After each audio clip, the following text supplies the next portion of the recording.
say.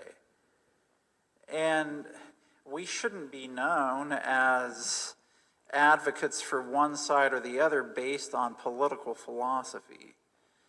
We want to base everything that we present as a "thus saith the Lord." And I have friends on both sides of the aisle where I feel, and I'll admit this is my opinion on this point, but sometimes I feel that some Seventh-day Adventists don't know where the dividing line is between, for example, the guiding philosophy of the Republican Party or the guiding philosophy of the Democratic Party versus the three angels' messages.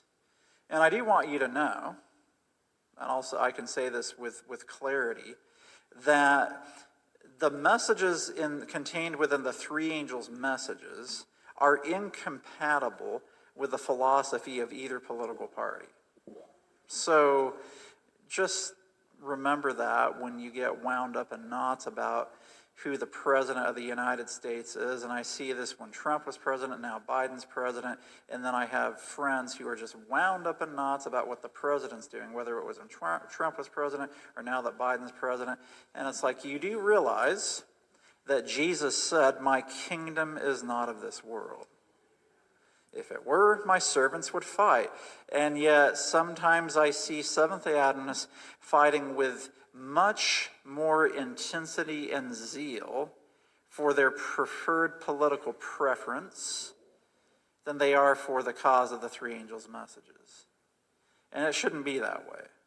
So what I'm going to talk about this afternoon is my understanding of the three major powers that Satan works through at the end of the world to try to bring all the world under his influence. And Satan doesn't really care which influence you are aligned with as long as you're in alliance with one of those three powers.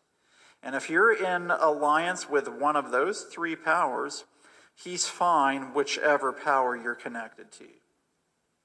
And what I'm going to tell you at the very outset is Seventh-day Adventists should not be connected to any one of those three powers. We should be connected to the work of the three angels' messages. So Revelation 6